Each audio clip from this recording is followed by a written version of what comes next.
I think if a guy got on a train and screamed, "I'm going to cause harm to people," and then said he was willing to die, you'd probably want to stop him, because there's signs all over the subway saying, if you see something, say something. If you lose your life in the process of committing a crime, I'm not going to blame the victims for this, right? Would you blame the victims for this? When you're saying victims, you mean the people who killed him? The people who are being attacked.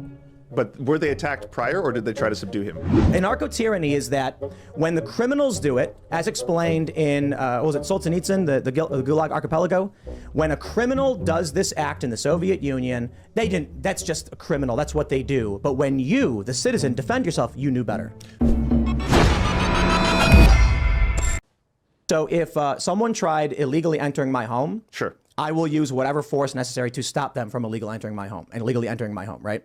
I have the legal justification in the state that I live in to use whatever force necessary to stop someone from entering my home illegally. Now, you can't invite someone in, and there's actually some legal barriers here. Like, if someone actually walks up to your house and the door is open and they walk in, that's actually not an illegal entry. Mm-hmm. It is to a certain degree, but it's like trespass. Sure. It's like your door was open, there was no obstruction, and then you'll make an argument about entering the domicile could be considered fourth-degree burglary, depending on which state you're in. If they actually open the door and enter, they've now committed felony burglary. And you are entitled in West Virginia to use whatever force necessary to stop someone from illegally entering your house. That doesn't mean you just intend to actually kill someone. So in terms of, we're out in the street, someone is threatening someone else. You are legally entitled to subdue them. Now, whether, even if that even in the act of doing that, you could kill them. Yes, absolutely, okay. Absolutely. Because wait, did he say you're entitled to subdue them? I don't know. Is threatening someone else. You are legally entitled to subdue them. Now, whether, even if that even in the act of doing that, you could kill them. Yes, absolutely, okay. Absolutely. Because where you're going with it is like, what act of subduing would be permitted in your mind then? Like holding his hands tightly? One that doesn't have a possibility of death, I would say. Well, because give me one in your martial arts expertise. Zero. Absolutely zero. Okay, yeah, but see, this is a problem. It's kind of what you were saying, Phil. Like any physical interaction can potentially lead to someone dying in some way. You know, if he just grabbed his arms, right? You know, what if he flails his body and he let go, you know, and then the guy lets go and then he smashes his head into the wall and dies, right? The velocity of your head going to concrete is enough to kill you. Right, exactly. Right. Now, obviously, there are certain things you can do that could be more potentially dangerous than other things, but it's just Lance isn't really addressing or making any of these arguments. He has like these very shallow positions that he can, I feel like he can just say on Twitter, and he just thinks that these will work in a real conversation. And obviously he's finding out that's not the case. Right. Yeah. He died, so therefore he's guilty. Right. Well, because Lance is biting the bullet. Like, well, Lance is accepting that someone could go to stop him, right? He just admitted that it's fine for someone to go up and try to stop Jordan Neely, you know, and subdue him. He just has a problem with the end result. Right. Yeah. Which is completely and totally unknowable because we're human beings that, you know, live in linear time. Right. Unless someone does something that is especially, you know, obviously dangerous. And I think I can contend that no one here has any, right? Sorry, am I in a judo room? I just watched a lot of movies. No, but sharp elbows. but no, none of us have black belts. We don't know this shit. We're just a bunch of people who talk on the internet. But now going black belts. I mean, I have hostile environment training, and I have some minimal martial arts training. Minimal. I've done some kung fu, taekwondo. So once again, there's no experts here to talk about this. Yeah.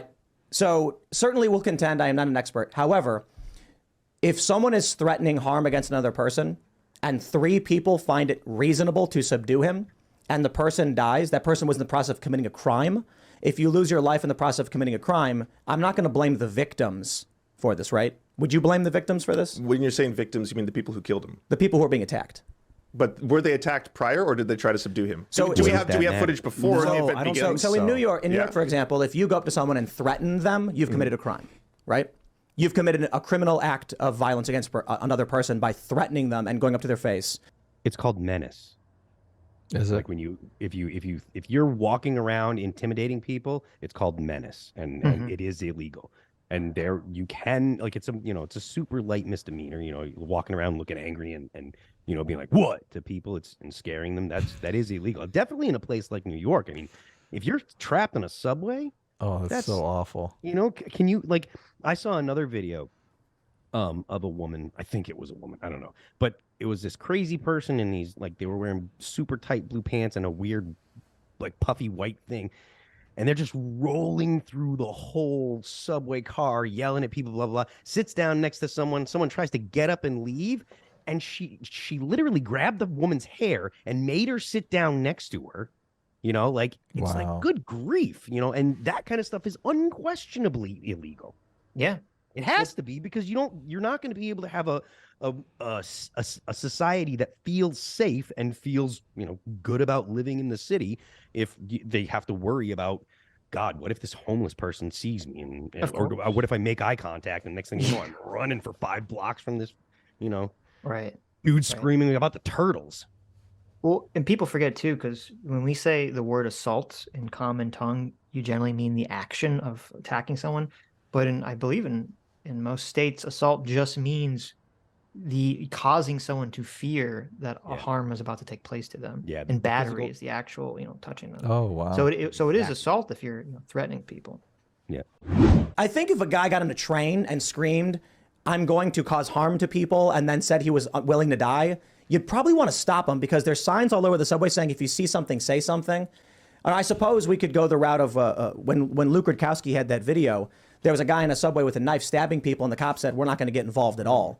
And then some guy had to try and intervene himself. It's funny, that guy's a hero. Yeah, that was, I think, oh yeah, here it is. Matt Walsh retweeted Alexandra Cortez's tweet from 6 hours ago and asking specifically, what are they supposed to do? What are people supposed to do in this situation? Are they just supposed to sit there? If someone's screaming, they're gonna hurt somebody. You just sit there and wait until they actually hurts the person, and then you respond. And I'm just curious, you know, honest. Legally, no, you don't. Like when it comes to self-defense and stuff like that, you don't have to wait to be struck. Again, it's the intent, ability, and opportunity. If they exhibit intent and they're looking like they're going to, you can defend yourself up to and including deadly force. You don't have to get shot before you can shoot back. Right. You don't have to get stabbed before you could shoot someone. You don't have to get punched before you could defend yourself. Right. Yeah, don't be a victim. Well, and I think it is a good question to say for the people that are criticizing this. You know, what should you do? What should people just sit around and do nothing? Like, and the thing that's annoying is because I feel like, I feel like there's so many situations that I've been in where everyone just stands there, right? And I'm the person that has to go act, because everyone's just kind of standing there like the fucking, you know, I don't mean like I'm like the fucking hero, like, you know, anything. I mean, like, you know, just like me again. To go get someone or to go do something to try to break up a fight. I feel like so many situations where I just see everyone just stands around like fucking, you know, sheep, like lemmings. They just kind of stare, and, you know, they're not really thinking. They don't know what to do in the situation. And, you know, so you need someone to just kind of act sometimes in these situations, and to kind of, you know, prevent it. And I mean, that's, you know, we've seen a lot of these videos where people are getting attacked on subways or in public transit or something in the street. There's a bunch of people just walking around, and it's horrific to me that no one acts. And so, you know, I think people should act more and should, you know, try to prevent this sort of behavior. Agreed. Question. We have the Daily Mail from October. 25 victims have been shoved in front of subway cars so far this year. That's 2 victims were killed. Where was the protest? Well, you know, where was the video footage of it? There is video footage of it. Is it public? Yes. I love Ian. And I can't play it on YouTube. But yo, there's video footage of people being pushed in front of trains. And where's AOC? Where's any of these protesters? Nowhere to be found. Anarcho-tyranny is that when the criminals do it, as explained in, what was it, Solzhenitsyn, the Gulag Archipelago, when a criminal does this act in the Soviet Union, that's just a criminal. That's what they do. But when you, the citizen, defend yourself, you knew better. But so you're blaming. The point that Tim's making is really, really good. And I think that there is, I mean, everybody knows that I'm a big James Lindsay fan. I think James Lindsay's basically like nailing all this stuff on the, you know, nailing it on the head. And the idea that it's hierarchy, not hypocrisy, is something that the right needs to understand. It doesn't do any good to be like, look, they're hypocrites. Look, they're hypocrites. The hypocrisy is the point, because they're trying to demoralize you. They're trying to make you feel like, oh, I don't have recourse, so I need to just shut up and obey. That's the intent, is obedience. And if you live in a system where you can't rely on the government to have set rules for everybody. No one knows what they can and can't do. And then the whole trust system falls apart, but you end up with, or that was one of the problems with the Soviet Union, is nobody knew what was and wasn't really illegal. And that will destroy your society. That'll bring the levels of trust down so far that it'll take you generations to recover. Mm-hmm. And that's the intent, because happy societies don't have revolutions. Well, I think what you're describing is the outcome. It might be the intent for some of these people. I don't think this is AOC's intent or a lot of the bigger public figures who. No, they're just useful idiots. Yeah, I think that was the term in the Soviet Union. Yeah. I think there's a couple things going on, and I think it's a very good question. Is why is AOC? Why are these other people? Why are they not commenting whenever someone gets pushed in front of a train?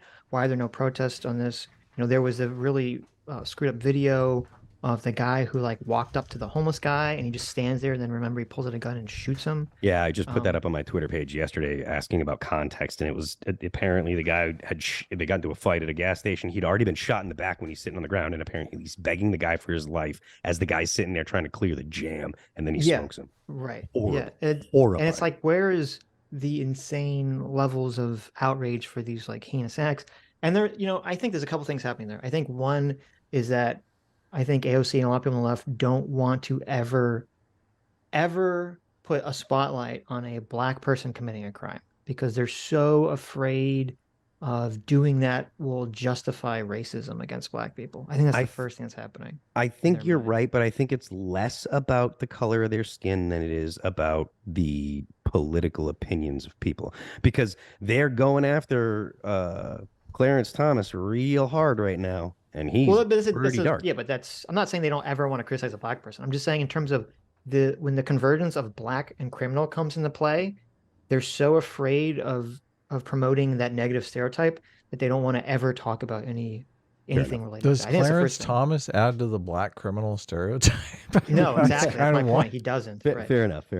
But I think the second thing here too is that since a lot of people on the left, they're so hyper fixated on, we need to fight against systems of injustice from the top down way, so that when you have a criminal do something, it doesn't stroke their moral outrage, because they're so outraged about powerful people, what they perceive as powerful people, kind of enacting violence against less powerful people, and they view criminals as less powerful in kind of a twisted way. Yeah. So they have this weird they're not emotionally charged about seeing those sorts of incidences the way that other people are, especially people on the right who have a much stronger moral intuition towards maintaining order and structure in society, who see these actions of just violent random acts of crime and they just instantaneously become angry. Yep. Yeah, they think society did this to these people, and these people are enacting revenge. Yes, justified revenge even. Right. Yeah, he was just asking for food, right? Because society shit on him so much that put him in this situation. Yeah, it's not the criminals' faults. They were victims of the environment and blah blah blah blah. Yeah, 100%. Those moral intuitions are just completely in conflict, constantly in conflict. But it is a great point about the racial stereotypes. They're just terrified that stereotype is going to become prominent again. Yeah, because again, you think it's if people are if you said 20 people are get pushed in front of trains and stuff, that's insane. It's totally insane. Where I would be where's the outrage for that? get the protest there, and then they might say oh well, no one is saying that those people shouldn't go to jail. That's why they're not protesting. It's well, yeah, but shouldn't you be protesting that the state should do something about that? That they should be protecting the citizens? Shouldn't that be what you're protesting? So people are saying though that they should have done nothing and just let it pass. Well, that's what, which is another form of being a victim. Yeah. Well, it's funny because that's kind of what Emma what's her name, right? Emma, the lady co-host on Sam Cedar show. Yes. She had this insane rant about how she's been on the public transportation and she's been shoved and hit, and you just kind of have to expect it. And I'm like, what the fuck? No, you don't. What kind of attitude is this? I completely disagree with that. Yeah, the idea that you must accept violations That's of your insane, personal yes. space and stuff just because you want to live in a city. F that. I mean, not that I want Yes. to live in a city anyways, but still. Yes. Listen, if someone is crazy or can't participate in normal society without being violent, they have to be removed from the streets, and put in Yeah. jail or put in a mental institution.